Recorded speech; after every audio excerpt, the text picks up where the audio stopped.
Later, Commander Virion was sitting in his room and got worried after seeing and was concerned as things seemed to escalate faster than they had prepared. He wondered if they, as rulers, were perhaps unprepared for such mishaps and unpredictable situations they were facing. He remembered the meeting with the ruler a few days ago, where all of Dickathon's dominant personalities discussed something.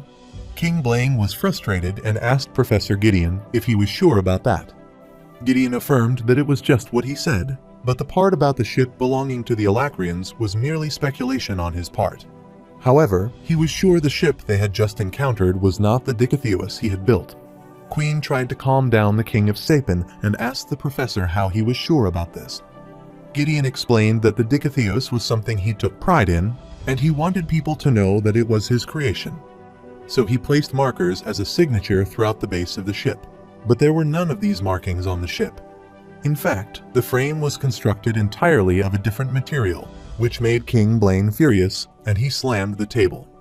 Elder Virion instructed him to calm himself. Blaine wondered how to calm himself down and inquired if he hadn't heard Gideon's words. He apologized to Virion, but couldn't keep calm after discovering their enemy had an arsenal of battleships. With this, their enemy can send hundreds or even thousands of soldiers and mages across the ocean. This situation was bad enough that they had been having trouble sniffing out those people from inside the dungeons of the Beast Glades by now. Elder Aldir instructed them to be quiet and asked Vare about her thoughts on the matter. General Vare knew she had no extensive knowledge about the construction of the Dickatheus. Still, she agreed with the artificer as the lack of evidence in the ship was telling enough. The Queen of Sapin, Priscilla, thought it might be a trap, which could be a strategy to prompt them to split their troops and move them further from the glades. Elder Aldir assumed that if the Alacrian goal were to dive their forces, it would make more sense for them to leave it somewhere along the western coast where they would want them to think they would attack. The Queen of Elves thought that with the tide levels changing so frequently, it was a miracle they ever found the ship in the first place. But the question was if it was worth the risk, as the Elder knew that Alacrian Cynthia was under the impression that her people were trying to amass an army over time in the depths of the Beast Glades. But it would be foolish to believe that was the only move the Vritra had planned, so they had no choice but to prepare themselves for a two-pronged attack. But with the dwarves without any leader, they were short of troops and mages.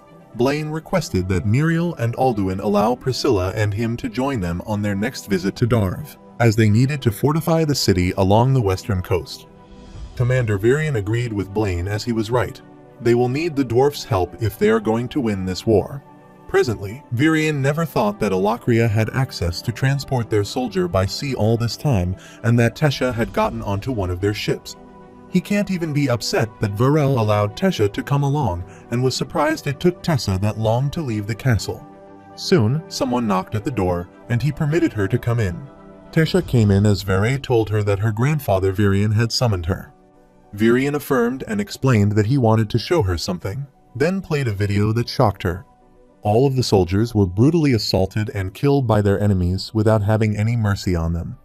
Virion uttered that this was a real-life recording from a battle just a few days ago, and out of the 400 soldiers they sent down into the dungeon, they lost 200 men and 20 mages in the battle alone. The commander was the one who gave them the order to go down, and it was on his shoulder that they were all dead. The war has only just begun, but they have already done things and made choices for which he will never forgive himself. It was his selfishness as her grandfather that made him want to keep her safe and away from harm. Regardless of how much of an asset she may be in battle, he knew his granddaughter would undoubtedly be a tremendously talented mage, and with her training these past 2 years, she would be a force to be reckoned with in the war. No matter how powerful she was the only one person. But all it takes is one mistake and only one small blunder to lose her, which was why he had forbidden her from participating in the battles. Virion uttered that even after seeing just a glimpse of what she would endure in the battle, he wondered if she would still want to be a part of the battle. Tesha affirmed, so her grandfather threw the sword at her, which she grabbed and wanted her to prove her resolve. Soon, they were on the battleground, and her grandfather was transforming using his will and asked her if she understood the rules of this battle. Tesha also activated her will and affirmed that her grandfather immediately rushed at her to attack, but she dodged. Soon, Tesha threw her plant spikes at him. Virion dodged all, but he was startled by more of those ahead, so he started evading all of them. Taking advantage of her grandfather's busy avoiding the attack, she rushed behind him to attack. But Varian noticed this, blocked her strike, and immediately grabbed her granddaughter's hand and pulled her down. Tesha was lifted by the plant wines, which amazed Varian as her control over her east will have improved. She smiled and rushed to attack her grandfather, soon after which her body was surrounded by those wines, making a giant ball. This concerned Varian as he remembered the same thing that had happened in the past. He called her, but soon she appeared out of it and activated her runes. She summoned her sword and rushed to attack her grandfather, instructing him to be careful, and she struck him and moved him back. She continuously attacked her grandfather, but all of those attacks were located, and soon she got injured by the attack. She was trying to cast her spell without losing hope, but her grandfather kicked her straight on her chin. This threw her away, and he grabbed her hand, thus defeating her. She tried to sit and was trembling as she lost to her grandfather and couldn't even land a clean hit after all the struggle. Varian looked at her, smiled, and instructed her that she would address him as commander, not grandfather, on the battlefield, which shocked her. She was delighted as she figured out that she would join her grandfather in the battle. She rushed toward her grandfather and thanked him for allowing her to prove herself. However, her grandfather had a few conditions. Firstly, she had to get consent from her mother and father, and she affirmed this. Secondly, she must also keep in mind the gravity of who she is, and whoever is leading her team or battalion will definitely mention that it is up to her not to become a liability, and she agrees. Lastly, if her teammate felt she could not take care of herself, he would immediately remove her from the fight and ask if that was clear, and she affirmed. Varian instructed her that she needed to use her second phase because she hadn't fully learned to control her beast form, so that form made her too reckless. This irritated her, and she uttered that Master Aldir had already told her that, and he said that the beast will that she had assimilated with was different. However, he couldn't put a finger on why. She assured him not to worry as she would try her best to avoid it. She turned as she was leaving to find her mother and father, but her grandfather had called her. She looks at her grandfather, who instructed her that from now on out, he can no longer be her grandfather. The actions he has taken and the decisions he has made concerning Tesha have always been for her safety and happiness. He worriedly clenched his fist behind him and uttered that from now on, Tesha is a soldier, so he must treat her like one. Whether it is him giving her an order directly or through her general, he instructed her to keep in mind that the order given would be for the good of Dickathon, not for personal safety. This was his final warning to her granddaughter because he would be her commander from there on. Tesha went to him, hugged him, and gladly said she understood. She called her grandfather's commander. She saluted him and assured him she would be a soldier who would do whatever it took to protect Dickathon and their people. Varian saluted back and said that he knew Tesha had left, and he thought that was what he was most afraid of. Later, he sadly descended the stairs and reached the room. He entered the room where Anna was startled to see Commander Varian's arrival. She greeted the commander and apologized for the intrusion, as she wasn't expecting anyone to visit at this hour. Varian assured her that she didn't need to apologize as he came there on a whim and inquired about his friend's health. Anna explained that she had just administered the necessary supplements to keep her body healthy. Physically, the lady was in great shape, but no matter what they tried, they couldn't get her to wake up, which was the same as always. Anna apologized to Commander Varian and decided to get out of his way so he could take his time.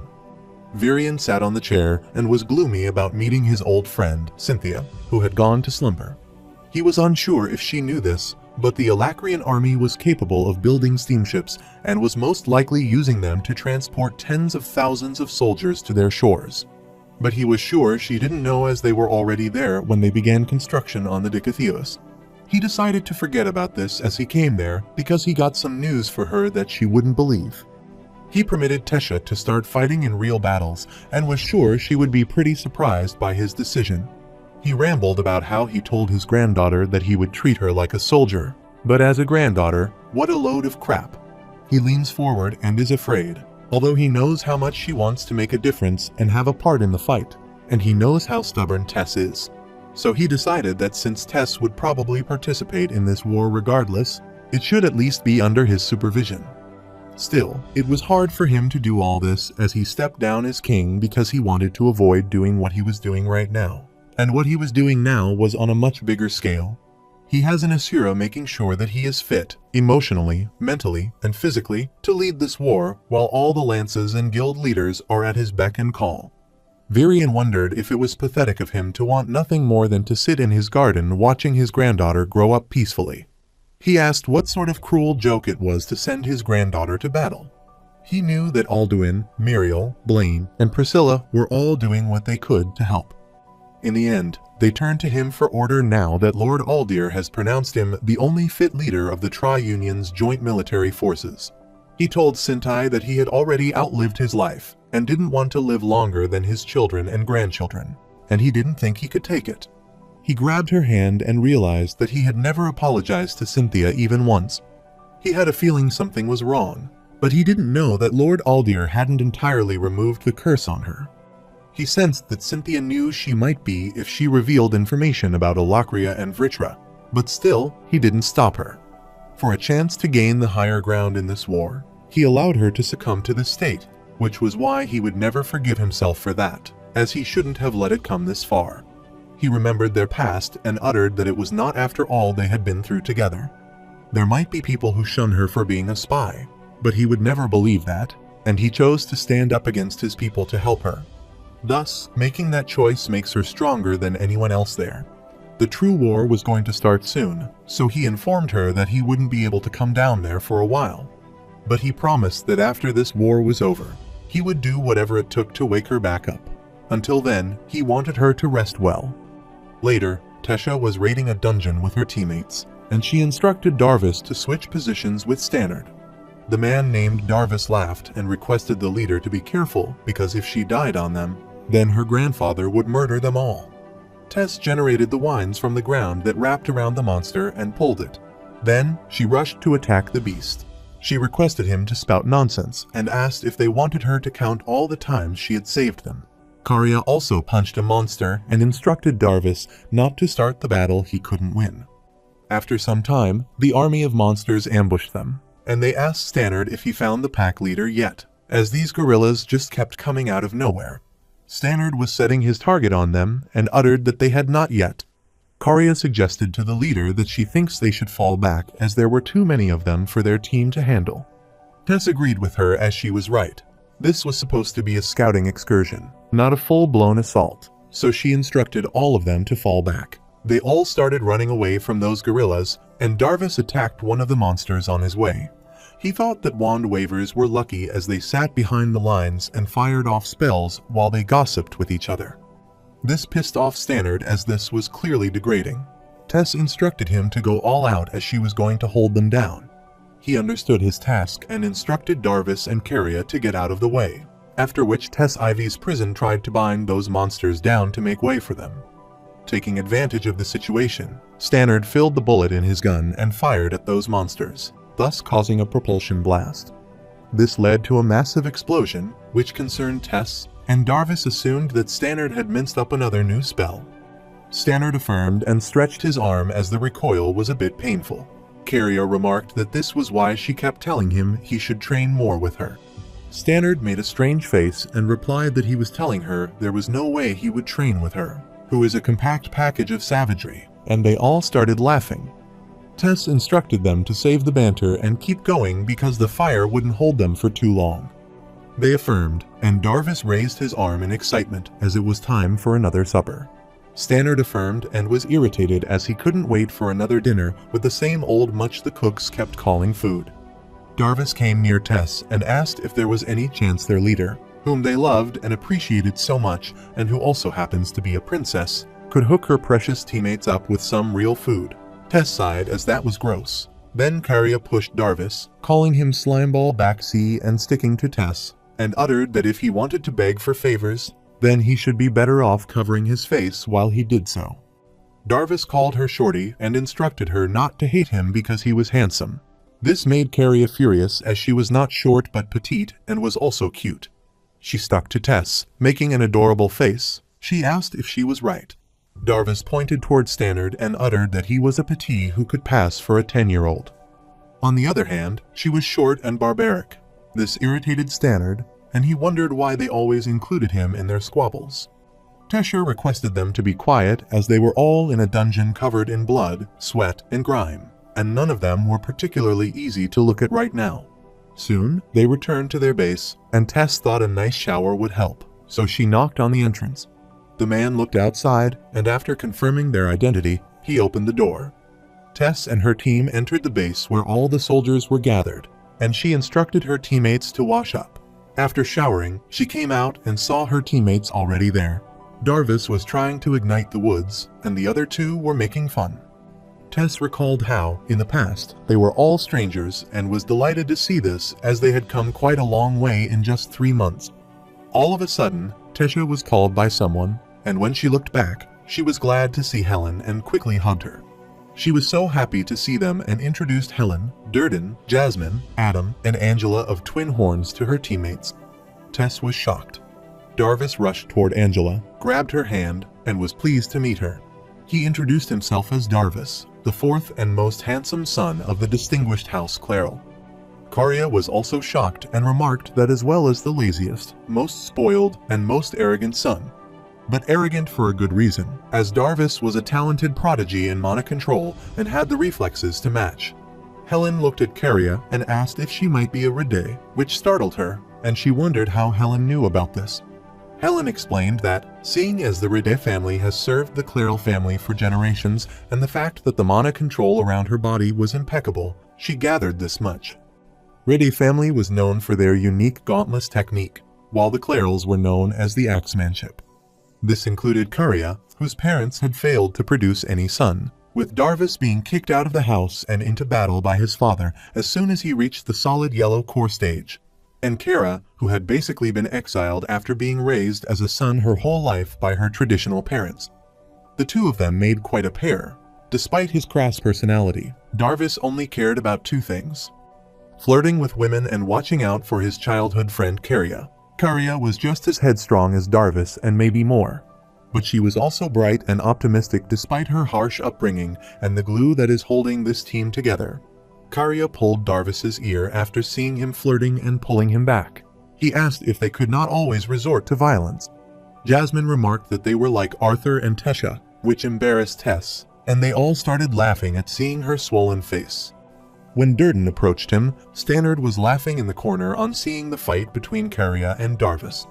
He inquired about the type of crossbow Stannard was holding as he had never seen one like that before. Stannard gets scared and almost loses control over his weapon and explains that he had to get it made because of his deviant powers, and he made it himself. Tesha uttered that Stannard could store actual spells into beast cores, which shocked all of them as this was impressive, and they all gathered around him. Stannard made a distinct impression during his assessment, and he had been introduced to her grandfather by Professor Gideon. At the time, he was a dark yellow staged conjurer with a dual affinity for fire and wind. However, he had a deficiency in his mana core, which prevented him from storing the average amount of mana for his core level. Still, Stannard proved that his peculiar and useful deviant powers made up for it. Tess Team was one of the youngest groups stationed there, fighting for the country each day in these dungeons, which made her proud. They could hold their own just as well, and the division had been doing fine, so though she was thrilled to see them, she couldn't help but wonder. Tess asked Helen why they came there, and she worriedly replied that they had just come there from the wall. Though it has been hard at the wall, they were sent there to help with the scouting as it's best to be prepared for what has to come. Stannard inquired what they saw at the wall. This left all of the members of Twin Horns speechless, and they were sad. Tess gets worried and asks them if they have fought against Alacria's mages. Helen affirmed that they fought them because they were at the wall for about 4 months. She explained that the wall is a base of sorts, but the fighting takes place along the borders of the beast glades, and the mages aren't the main problem, but the beast is the problem. Angela uttered, which was why the Higher sent them there, because the mutated S-class mana beast in this cavern was under Alacrian's control. The Alacrians were able to control the hundreds or thousands of mana beasts under it, so they needed to find it and kill it before the Alacrians used them to break down the wall. Mutant mana beasts who were corrupted and controlled by the Alacrian were mostly ruler, so they had their dungeons. Though the mutant's energy was able to control hundreds of mana beasts that served them, as long as these mutants existed, another mana beast of their species would follow them, fighting for the Alacrian soldier. There were dozens of squads deep inside various dungeons trying to find and kill the mutants. But before their enemy could gather a significant number of mana beasts and fully advance toward the wall. The dungeon that their team and Helen were assigned happened to be home to an S-class mutant beast, so winning to fight down there was crucial to the war. This captures Tess's interest, so she asks Helen to tell her more about the fights happening at the wall. This frustrated Adam, and he came ahead and uttered that the battle at the wall wasn't a bedtime story that her nanny had read to her in her fancy canopy bed. It's a war, and people die on both sides, and that was if they are lucky, they can survive. Tess furiously stares at Adam and utters that she knows what war means and the seriousness of the situation. She asked about the details because her team would be sent to the battlefield, so she wanted to know when they defeated the beast there, and she wanted them to be prepared. Adam angrily grits his teeth when Angela pulls him back as she thinks it's time for him to set up their camp. She wants him to take his time and tells him they will have dinner ready so he can return. Durden urged Tess not to take Adam's words to her heart, as it has been challenging for him on the field, so he only reacted this way because he didn't want her to get hurt. Helen explained that Tess was over here fighting beasts, but the Elacrian soldiers were much more monstrous than any mana beast there.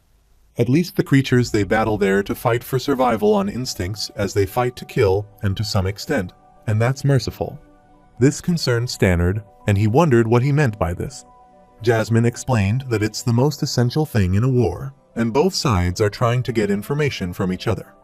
This means imprisonment and torture as the battles there are black and white because beasts are bad, which is good for them. When they fight another human who can all talk, scream in pain, and beg for mercy, things become more gray, making distinguishing between right and wrong harder. Tess was concerned and wanted to ask him how, but they were startled as they heard a soldier's voice requesting them to help him get the medics there. Helen looked at Tess and inquired if a situation like this happened often, and she refused as not many soldiers were injured that badly. Later, they were inside the medical facility camp where the injured soldier was lying on his bed. The man named Drogo was startled as he saw Princess Tess entering the medical camp, and he got concerned and asked about her health and if something had happened to her.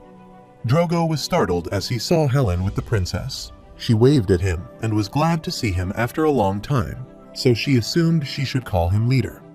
Drogo requested her to stop saying that as he knew that Helen was more fit and suitable to take his position as leader, but he wondered what brought them there and if everything was all right. Elder Albreda was confident that the princess was there as she was curious about what news their little slumbering prince had brought and asked her if she was right. The princess looked at her and smiled as she couldn't hide anything from Elder Albreda. Elder Albreda wondered if this poor excuse of a treatment center looked like a gossip center to her. Elder Albreda instructed Stannard to come there as she needed help bringing the herb there, and he obediently affirmed. Helen apologized to the elder, as they didn't mean to intrude on her work. Still, she had to gather some information to periodically send the update to her superior back at the wall. She thought the fastest way to find out what was happening was by talking to the injured man. Drogo agreed that she was right to think about it that way, but unfortunately, it might be a while before they could get his answer. Stannard took the bandages to Elder Albreda and inquired what had happened to him. She explained dehydration and massive fatigue. She assumed that the man wouldn't have to eat or drink anything for several days, and by looking at his state of foot, she deduced that he might have been running non-stop for quite some time. However, the question that arises after knowing all this is what caused him to get into such a state. Suddenly, Sayer woke up, and his face turned white out of fear. He was startled to see all of them gathered around him and inquired how long he had been lying there unconscious. Drogo tried to calm down Sayer and explained that he had been lying in that situation for 10 minutes. Elder Albreda gave him the glass of water and instructed him to drink water before explaining everything to them, and he started drinking water. After he drinks the water, Drogo starts investigating him. Even though he knows Sayer has just returned to his senses, they need to know what happened in the dungeon and where the rest of the team members are. Hearing this, Sayer clenched his fist firmly, grasped the bedsheet, and told them that all of his team members were dead and he was the only one who survived. He disagreed with his teammates and stayed behind, but he felt guilty immediately so that he couldn't leave them. He trailed behind them almost immediately after they left, but the situation was already out of control when he arrived. All his teammates have already walked into an ambush of gnolls, who are deadlier than the ones they saw before. Those monsters were hundreds of in number, and most of them were equipped with mana-made weapons. They had already killed his teammates, so he had no option but to avoid those monsters and step back. Sayer was lucky as they didn't notice him, and he had no other choice but to hide out for days before he managed to set up a teleportation gate to leave. He couldn't risk activating it there if those gnolls would destroy it before he could use it, so he ran away. Drogo inquired what he meant by that, and when he said that, he set the teleportation gate. Sayer uttered that there was a massive gate behind those gnolls, and it seemed like they were protecting whatever was behind it. He thought they had found the S-class mutant beast den. A few moments later, Drogo's voice echoed through the large cavern, alerting everyone about the scouts' messages. Everyone in the cavern, over 100 soldiers, scurried around to prepare themselves for the impending battles. Stannard had done well for the 3 months, and he had been there, but this was the real thing, a fight against a real mutant, and he could tell Caria and Darvis also had a few nerves that they had to shake off. But as for Tesha, despite being the youngest, she was composed and confident. Stannard was staring at her while Tesha was tying her hair, and he blushed and wanted to get a hold of himself. He knew she was out of his league and was in love with a guy named Arthur. He grabbed his weapon and knew the beast they had seen and fought would be nothing compared to what they would find once they went through that gate. Stannard was somehow prepared as he had 25 low-damage rounds and 8 loaded with high-damage spells. He assumed adding 5 more low-damage and 2 more high-damage rounds would be beneficial, which could lighten the load on others. He was indulged in his thoughts when Caria approached him and remarked that he had been thinking too loud, which startled him, and he assumed it was Tess, but it was Caria. Caria looked at him, smiled, and urged him to stretch before he cramped up in battle. She reached out to help him, and he agreed. Soon, Drogo instructed his vanguard team to listen to his instructions attentively and brace themselves upon arrival. He clarified that there was no telling how many mana beasts would be on the other side, so they should be on guard. Tess called her teammates and instructed them that they would all get out of this alive and eat a delicious meal after this raid in the dungeon, and they agreed. Drogo instructed the vanguard team to be prepared and charge, so they all rushed inside the dungeon. After covering some distance, Stannard was shocked as he saw a mana beast strangulating the tone of their companion, and none of the arrows were working against it. Tess teammates were also struggling to kill those mana beasts, and Caria was concerned after seeing their comrade lying on the ground. On checking her pulse, she deduced that the girl was already dead. All of the vanguard team members were fighting those monsters while Stannard was standing amidst when he was alerted to see on his left where the beast was attacking him. He looked to his left, lifted his weapon, and shot the monster, then reloaded his weapon and started shooting the group of monsters attacking him. Caria also rushed to help him and punched those monsters while he was shooting them.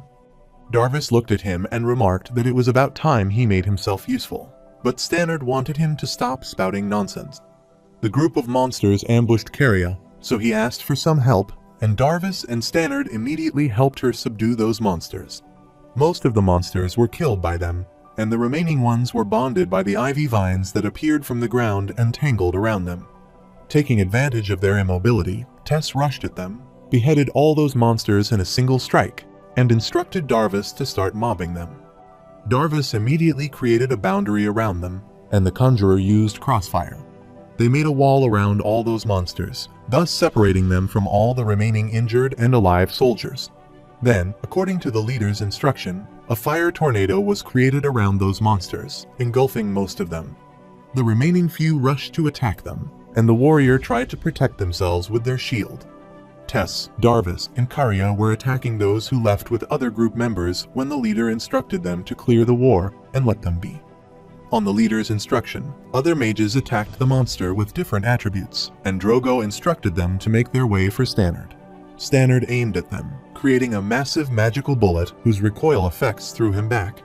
This highly damaged attack caused such an enormous explosion that it killed all of those gnolls, which pleased them. Drogo instructed healers to raise their flags and instructed others if they could gather the injured to the healers, and if they could no longer fight, they should head back to camp. Caria and Darvis helped Stannard stand up and applaud him, saying he did a great job despite being an odd little mage. This was an overwhelming triumph despite the surprise attack on them from the army of Mana beasts. The leader wants to continue forth as he doesn't want their comrades' death to go in vain. Stannard was gloomy, even though Drogo called this an overwhelming triumph, and he looked toward the dead soldiers. He wondered how can it be a victory if, to some people, the weight of one death means so much more than a simple number. 10 of the soldiers had already died, and they hadn't even reached the den. He looked at Tess and wondered how many more would die that day. Even after the victory, Tesha seemed concerned.